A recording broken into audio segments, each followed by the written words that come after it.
राजद के तमाम नेता हो, ये लोग सिर्फ झूठ बोलकर डराने का काम करते हैं। क्या बोलते हैं? कभी कहेंगे संविधान समाप्त हो जाएगा, कभी कहेंगे आरक्षण समाप्त हो जाएगा, और कभी बोलेंगे लोकतंत्र की हत्या कर दी जाएगी। ये लोग बोलेंगे लोकतंत्र के बारे में जिन लोगों ने सन 75 में आपातकाल लगाकर सही मायनों में लोकतंत्र की हत्या करने का काम किया, आज ये लोग लोकतंत्र की दुहाई देने की बात करते हैं। ये वही लोग हैं जिन्होंने हम सबके मौलिक अधिकार तक छीनने का काम किया, और आज ये लोग झूठ बोलने का काम करते हैं। संविधान डॉक्टर बाबा साहब भीमराव अम्बेडकर का बनाया हुआ ये संविधान है, दुनिया की कोई ताकत नहीं है जो हमारे संविधान को हटा सके। और साथियों, आज आप लोगों के सामने इस मंच पर खड़ा होकर मैं मेरे नेता, मेरे पिता आदरणीय रामविलास पासवान जी के संघर्षों की कसम खाकर आप लोगों से वादा करके जाता हूँ कि जब तक चिराग पासवान जिंदा है, न संविधान को कोई खतरा है, न आरक्षण को कोई खतरा है, न लोकतंत्र को कोई खतरा है।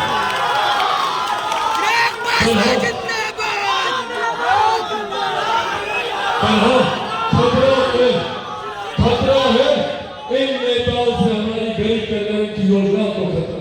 ये लोग अगर आ गए तो एक कर गरीब कल्याण की तमाम योजनाओं को समाप्त करने का काम करेंगे।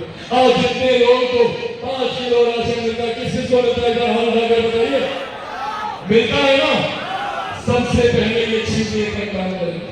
अगर ये कांग्रेस सरकार ये लोग आ गए, सबसे पहले 5 किलो अनाज जो दिया जाता है उसको बंद करने का काम करेंगे। जो उज्ज्वला गैस दी जाती है उसको छीनने का काम करेंगे। आयुष्मान पर जो 5 लाख रुपए का मुफ्त इलाज होता है उसको बंद करवाने का ये लोग काम करेंगे। किसान सम्मान निधि के माध्यम से जो लाभ किसानों को मिलता है उसको छीनने का ये लोग काम करेंगे। इस सोच के साथ ये राजद कांग्रेस के लोग आगे बढ़ने का काम करें। इसीलिए साथियों, आज आगे करना है देश के एक प्रधानमंत्री जो सिर्फ विकास की बात करते हैं, जिन्होंने अपने हर वादे को पूरा करने का काम किया। आज मोदी की गारंटी पे देश का कोना कोना क्या, आज दुनिया में भी लोग विश्वास करने का काम करते हैं। ये हमारे प्रधानमंत्री की गारंटी। आज भारत 370 की बात हो या जिस तरीके से भगवान श्री राम 500 साल तक एक पेड़ के नीचे विराजमान है, आंधी तूफान धूप गर्मी धूल मिट्टी में वही 500 साल तक राम लल्ला को बिठा कर रखा गया। आज हम लोग को गर्व होता है कि अयोध्या में एक भव्य राम मंदिर का निर्माण कराकर भगवान श्री राम की प्राण प्रतिष्ठा वहां पर की जा सकती है। ये देश हमारे प्रधानमंत्री जी है। वही दूसरी तरफ आदि आबादी को उनका उचित सम्मान देते हुए नारी शक्ति अधिनियम के तहत भारत की संसद में उनका उचित प्रतिनिधित्व हो सके, इस संकल्प को भी पूरा करने का काम हमारे प्रधानमंत्री जी ने किया। इसीलिए साथियों, आज यहाँ का करने आए हैं और आज हम लोग की जवाबदेही ज्यादा बढ़ गई है। आज बिहार में एक डबल इंजन की सरकार है, जिसका नेतृत्व हमारे प्रधानमंत्री आदरणीय नरेंद्र मोदी जी कर रहे हैं, तो वही बिहार में सरकार का नेतृत्व मेरे मुख्यमंत्री आदरणीय नीतीश कुमार जी कर रहे हैं, जिसका मजबूती से समर्थन आदरणीय जीतन राम मांझी जी, आदरणीय उपेंद्र कुशवाहा जी करने का काम करें। इसीलिए साथियों, आज ये जवाबदेही हम लोग की ज्यादा बढ़ती है कि एक वोट गांव घर से निकलकर एक वोट रामकृपाल यादव जी के पक्ष में जाना चाहिए, ताकि 4 जून को जब ईवीएम मशीन खुले तो प्रधानमंत्री जी तक ये संदेश जाए कि पाटलिपुत्र से सबसे ज्यादा मतों से रामकृपाल यादव जी ने जीतने का काम किया। ये 4 जून को ये संदेश यहाँ से जाना चाहिए। इसीलिए साथियों, आज मैं बस आग्रह करूंगा कि आगामी 1 तारीख को बताना है ना? जी 1 तारीख, आगामी 1 तारीख को सब लोग अपने गांव घर से चाचा चाची दादा दादी नाना नानी सबको लेकर जाइएगा, और जब आप लोग कमल छाप पर बटन दबाकर रामकृपाल यादव जी को जिताइएगा तो देश के प्रधानमंत्री नरेंद्र मोदी जी बनेंगे, मेरे मुख्यमंत्री नीतीश कुमार जी को ताकत मिलेगी, जीतन राम मांझी जी मजबूत होंगे, उपेंद्र कुशवाहा जी मौजूद इस सामाजिक मंच पर जनता दल यूनाइटेड के प्रदेश अध्यक्ष भाई रमेश कुशवाहा जी मौजूद इस सामाजिक मंच पर भारतीय जनता पार्टी के जनता दल यूनाइटेड के लोक जनशक्ति पार्टी रामविलास के हिंदुस्तानी अवाम मोर्चा के राष्ट्रीय लोक मोर्चा के तमाम वरिष्ठ नेतागण मौजूद, यहाँ पर तमाम माननीय विधायकगण मौजूद इस सामान्य मंच पर हमारे गठबंधन के तमाम मजबूत कार्यकर्ता साथी मौजूद, यहाँ पर तमाम प्रेस मीडिया के पत्रकार साथी, आदरणीय बुजुर्गों, माताओं, बहनों, मेरे तमाम नौजवान युवा साथियों, सबसे पहले साथियों जिंदाबाद जिंदाबाद आज आप लोगों के सामने एक महत्वपूर्ण जानकारी साझा करने आया हूँ।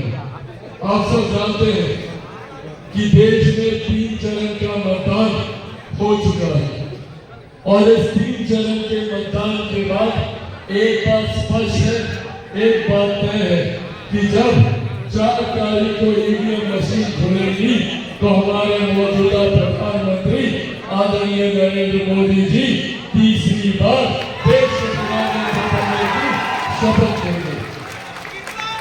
साथियों, जब ये बात है कि हमारे प्रधानमंत्री जी तीसरी बार प्रधानमंत्री बनने जा रहे हैं तो ऐसे में हम सबकी जिम्मेदारी, हम सबकी जवाबदेही बढ़ जाती है कि हम लोग एक ऐसे प्रत्याशी को यहाँ से जिताकर भेजे, अपना प्रतिनिधित्व एक ऐसे सांसद को सौंप कर भेजे जो जब यहाँ से जीत कर जाए तो प्रधानमंत्री के ठीक बगल में बैठकर आप लोगों की समस्या का समाधान करने का और ऐसे ये प्रत्याशी, ये व्यक्ति मेरे अभिभावक, मेरे पितात्व में आदरणीय रामकृपाल यादव जी से बेहतर और कोई नहीं हो सकता।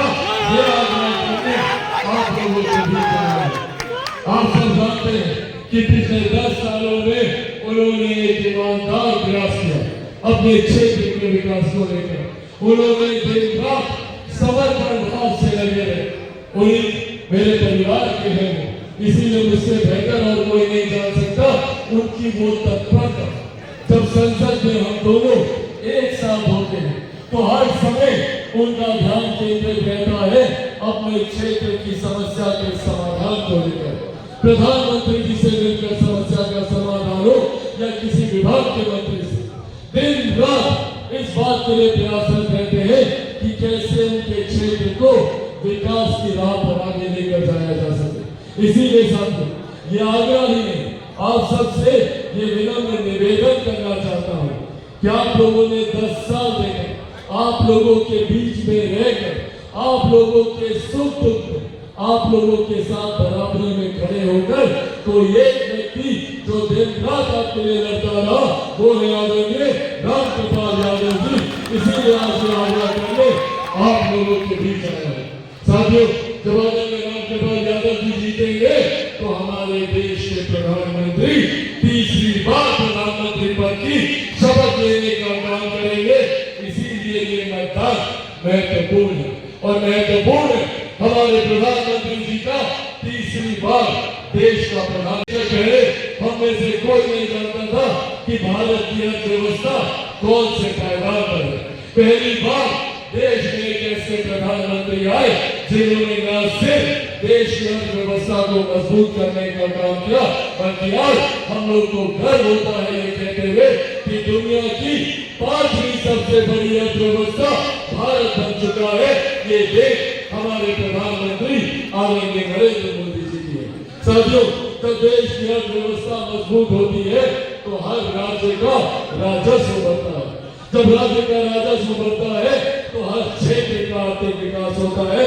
हर गरीब व्यक्ति के हाथ में ज्यादा कमाई आती है, प्रति व्यक्ति आय में इजाफा होता है और इसी का परिणाम है कि पिछले 10 सालों में 25 करोड़ से ज्यादा लोग गरीबी रेखा से बाहर निकलकर मुख्य धारा के साथ उन्होंने जुड़ने का काम हमारे प्रधानमंत्री जी का लक्ष्य है कि 2047 तक भारत को एक विकसित देश बनाना है।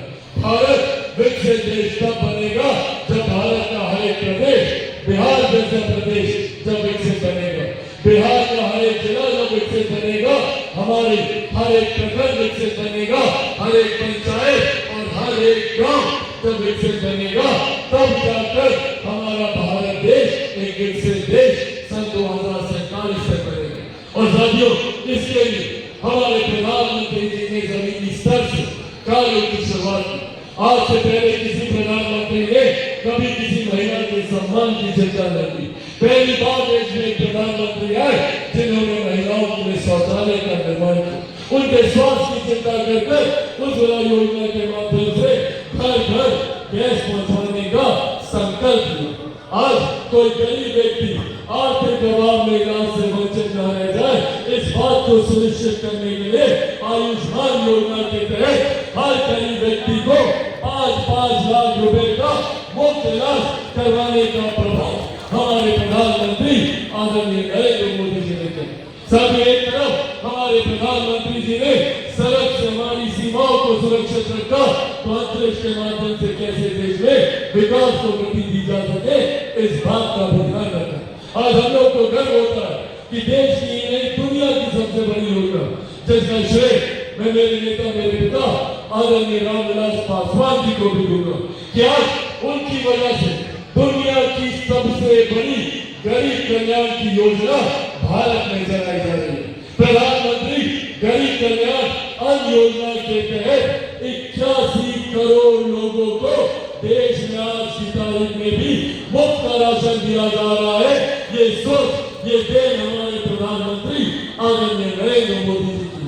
जहाँ एक तरफ हम लोग विकास की राह को गति देने का काम कर रहे, गरीब कल्याण की योजनाओं को चलाकर गरीबों को मुख्य धारा के साथ हम लोग जोड़ने का काम कर रहे हैं, तो वही दूसरी तरफ विपक्ष के भी लोग जो इस बात के लिए प्रयासरत है कि कैसे हम लोगों के बढ़ते कदम को रोका जा सके। याद कीजिए, कौन है ये लोग? ये वही लोग हैं जो 90 के दशक में लाठी को तेल पिलाकर हम लोगों के ऊपर अत्याचार करने का काम करते हैं।